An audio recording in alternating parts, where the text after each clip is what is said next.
If you've looked at any properties in Central Florida, you know that we've got a lot of production style houses. What's up, man? Houses that are brown boxes and white boxes and just really don't have a lot of pizzazz. A lot of my clients from California and New York and DC, they're like, I wish I had maybe just something a little bit more custom. Well, I've got something for you today. I'm gonna meet with designer Sharon from 3rd and Windsor. She actually helped one of my buyers that are now becoming sellers turn what was a production house into something truly custom. Stay tuned.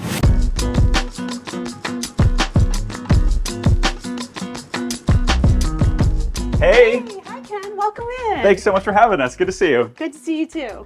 Oh my gosh, this place turned out fantastic. It really did. I can't wait to show you. So what are some of your favorite points of the house? Probably this barrel ceiling is actually one of them. Yeah, it gives it a really custom look. Beautiful character. The merchant lanterns guides you into the beautiful family room with the fireplace feature is one of my favorites. This looks nothing like the house when they first bought it. I mean, this was just a big white box at the time. Everything was a white box. So talk about maybe some of the features that you did here. Yeah, of course. So the homeowners came from California where they're used to lots of character, lots of homes with dimension. This was literally a box. And we were hired to infuse a Spanish colonial vibe with a reverence for the past. So we added a ton of molding. We wanted to get rid of almost all drywall is my motto. So board and batten all along the back wall. Adding a fireplace in Florida is a bold move because not something that a lot of us have, but it turns out it just gives like this really warm and cozy. Even if it's off, it brings it very like warm to the area. I agree. Nothing adds atmosphere like a fireplace, and it is electric. So it doesn't really give off heat, it gives atmosphere. So take us through this room. Okay. So obviously you've got the floors that were already hardwood in here. Right. But adding this piece in, is this like how big of a deal is it to add a fireplace into an existing house? It's actually not a big deal as long as it's electric. It becomes a big conundrum if it is gas. There's not a lot of gas in Florida, but you just need a wall, honestly. So we put in this electric fireplace. It looks extremely realistic. Added Spanish character tiles and a plaster fireplace. We brought in an artisan to actually do the plaster to make sure that it looks beautiful and old world. Like it's always been there. And then we employed a company that we use for all of our reclaimed beams throughout that, again, add just those layers and interest. There's a lot of tray ceilings in Florida homes. And it's such an opportunity to add those dimensions. So many builders in Orlando, they give us this white box to sort of start with, right? But so many people leave it there. It's just like, it is what it is. So maybe touch on a few things to make it feel from that production to actually custom. Yes, of course. So you're absolutely right. There is a lot of tray ceilings, a lot of wall niches they do here, and they leave it. So we come in and it's a golden opportunity to add features such as tongue and groove planking, old world beams, even wallpaper. So wallpaper's coming back. I love it so much. Wallpaper's everywhere. So it's a great opportunity to actually add personality. And it's not an enormous expense either, quite honestly, to add some of these features to the home. Just to give it, even if it's a little bit, right? I mean, even if it's a little bit, it adds a lot of character. This feature wall behind us is all recessed paneling. It's called board and batten. A DIYer could actually do this. If you have a miter saw, a Home Depot, and some tutorials on YouTube. Maybe a couple of practice. But honestly, it's all over right now. It's very on trend, and a lot of people could actually do it. You just want to break up this drywall. These homes have good layout. They're built well. They just need that extra oomph and personality to truly make it your home.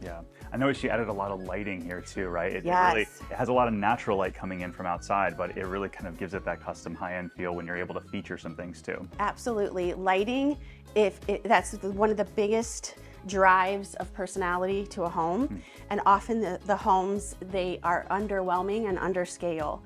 So if you could just remove all the lighting, replace it, it will add, I think, the character that a lot of people are looking for. Sconces are everywhere, over artwork especially. It seems like they're on Instagram. You can't Yeah. see a beautiful room without an art light. And that's another easy way. You'll have to hire an electrician. Sure. But it's on trend, but timeless. And in 10 years, nobody's going to look at that and say, why did you do that? That's so odd, because that's how timeless it is. Is it hard to, after the fact, bring in an electrician to do some of these things? Not at all. My motto as a designer is always, it can be done.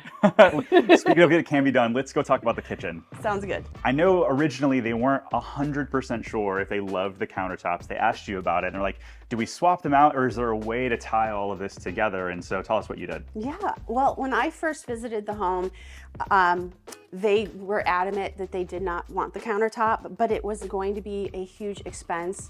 And I didn't really feel like that was the problem.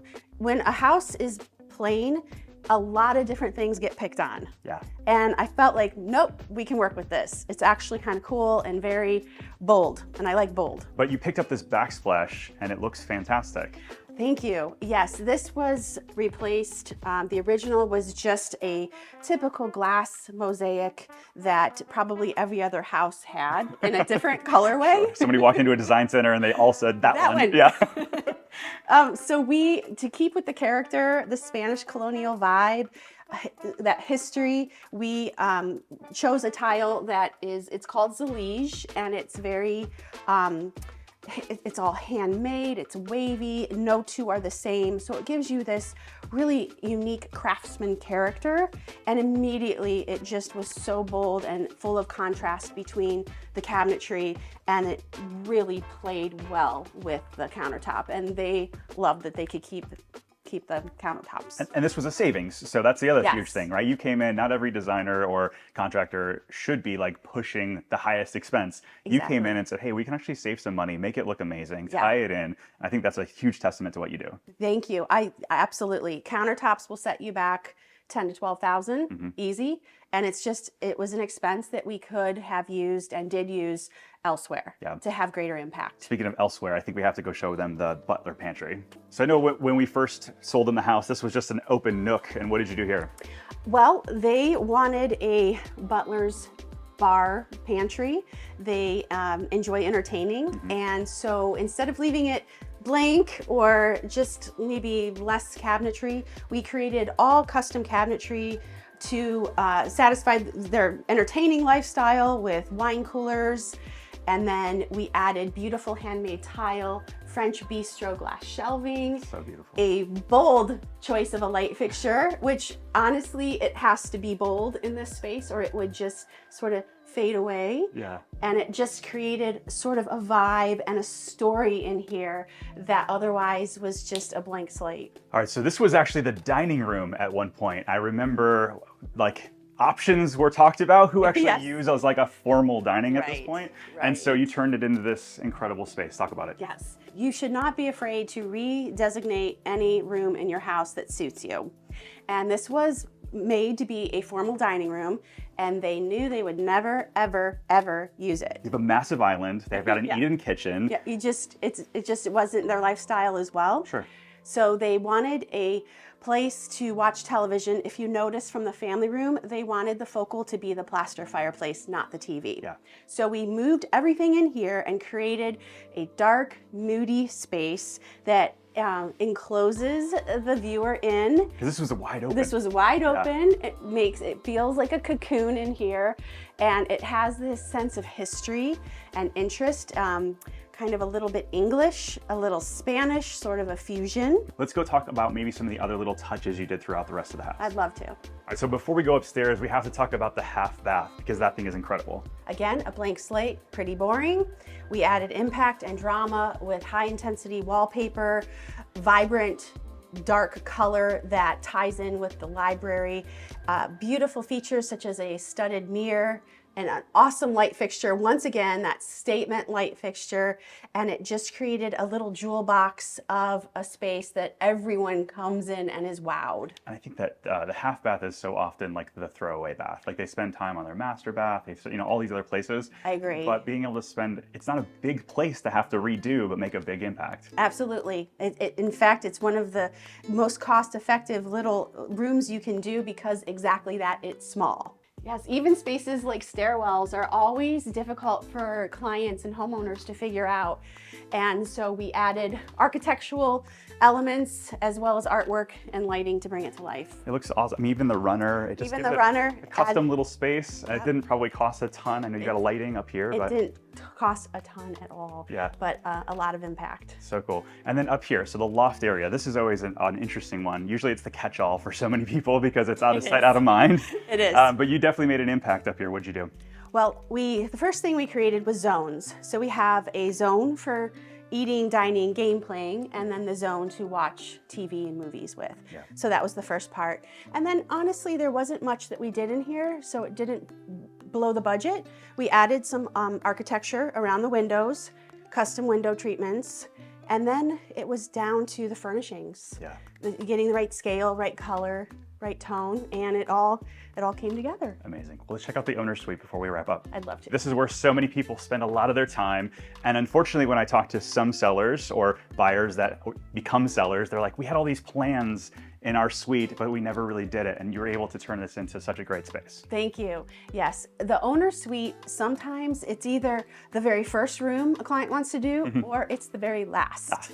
So we wanted to make this special as it is a primary suite. So we added character with tongue and groove ceiling and the skirting around the tray.